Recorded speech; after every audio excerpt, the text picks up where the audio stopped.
Today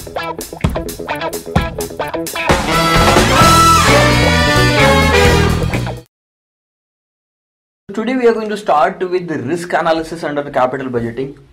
Have a look. 3 part हम already देख चुके कैपिटल बजटिंग में, time value of money, capital budgeting techniques and capital budgeting under different situations. Last part and the very important part is risk analysis. और कुछ नहीं, ये वाले part में हम कुछ मेथड्स देखेंगे जिससे रिस्क इनकॉर्पोरेट करेंगे. तो कैसे नॉर्मली हम जो प्रेजेंट वैल्यू निकालते हैं उसका फॉर्मेट क्या होता है? Year, cash flow, present value factor at some rate and present value, है ना. नॉर्मली हम जो एनपीवी निकालते हैं या प्रेजेंट वैल्यू निकालते हैं उसका फॉर्मेट ऐसा हो गया. So the first topic under risk analysis is risk adjusted discount rate. अब क्या होता है उसमें? क्या करना, क्या एक्स्ट्रा कुछ करना है? नो, सिंपल एक चेंज करना है पुरानी मेथड में. ये जो एनपीवी निकालने की मेथड है इसमें सिर्फ एक चेंज, छोटा सा सिंपल. क्या? मान लो कि आप एक प्रोजेक्ट, आपकी कंपनी है मैन्युफैक्चरिंग कंपनी और कॉस्ट ऑफ कैपिटल है 10%. ओके. अब आप एक प्रोजेक्ट, आपकी कंपनी एक प्रोजेक्ट में इन्वेस्टमेंट करना चाहती है और ये है आपका सर्विस इंडस्ट्री. तो आपने ईयर निकाला ये प्रोजेक्ट में, कैश फ्लो निकाला आपने ये प्रोजेक्ट में. Okay. Then present value factor या प्रेजेंट वैल्यू निकालने की बात आई तो भी आपने तब 10% ले लिया. क्या सही था 10% लेना? ये 10% तो मैन्युफैक्चरिंग इंडस्ट्री का कॉस्ट ऑफ कैपिटल है, तो उस 10% में मैन्युफैक्चरिंग इंडस्ट्री का रिस्क इन्वॉल्व है. तो ये मैन्युफैक्चरिंग इंडस्ट्री का और सर्विस इंडस्ट्री का रिस्क सेम होता है क्या? नहीं.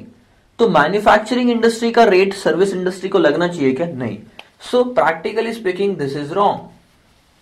So you should adjust the service industry का risk in the cost of capital. So the discount rate that you should use while calculating the present value should be adjusted with the risk of that industry. So that's why I am saying risk adjusted discount rate should be used here. So पहली चीज उसके अंदर risk premium method से आप add कर लो. तो पहले आपको क्वेश्चन में या तो हो सकता है दिया हो कि ये सर्विस इंडस्ट्री ना 2% ज्यादा रिस्की है मैन्युफैक्चरिंग से. अगर क्लियर कर दे दिया सर्विस इंडस्ट्री 2% ज्यादा रिस्की है मैन्युफैक्चरिंग से, तो यहां पे रेट क्या यूज करना चाहिए? 12%. प्रीमियम ऐड करो 10 में, सिर्फ 10 नहीं, 2% ज्यादा रिस्की है, 2% ज्यादा डिस्काउंट फैक्टर लो. प्रीमियम 12% का प्रीमियम, सॉरी 2% का प्रीमियम, 12% का रेट. नाउ 12% ले लिया, अब फैक्टर लो, अब प्रेजेंट वैल्यू निकालो और वापस एनपीवी पॉजिटिव आई तो एक्सेप्ट करेंगे, नेगेटिव आई तो रिजेक्ट करेंगे, बाकी सब कुछ same. The only thing that we are changing here is the discount rate. We are adjusting the risk of the project in the discount rate. अब जाके थोड़ा अप्रोप्रिएट लग रहा है इवैल्यूएशन लेना. 10% पे इवैल्यूएट करके पॉजिटिव भी आ जाता तो क्या वो सही रहता? गलत रहता ना. तो रिस्क प्रीमियम, तो आरएडीआर कैसे निकालते हैं? इसमें जो भी कॉस्ट ऑफ कैपिटल है उसमें रिस्क प्रीमियम ऐड कर दो. सिंपल, 10 + 2 12. सेकंड है मेथड रिस्क इंडेक्स मेथड.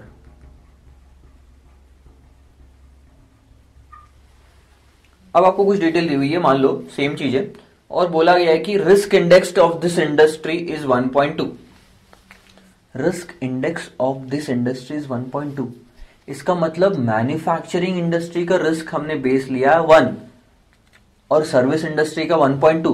तो सर्विस इंडस्ट्री का रिस्क ज्यादा है तो रेट भी डिस्काउंटिंग का ज्यादा होना. ठीक है. So if you have gone through the portfolio management chapter, आपने एक फॉर्मूला देखा था वहां पे सीएपीएम का, सेम वैसी फॉर्मूला यहां पे आरएडीआर कैसे निकालते हैं हम? Risk free rate plus risk index, है ना. जैसे आपको अगर मैं बोलूं तो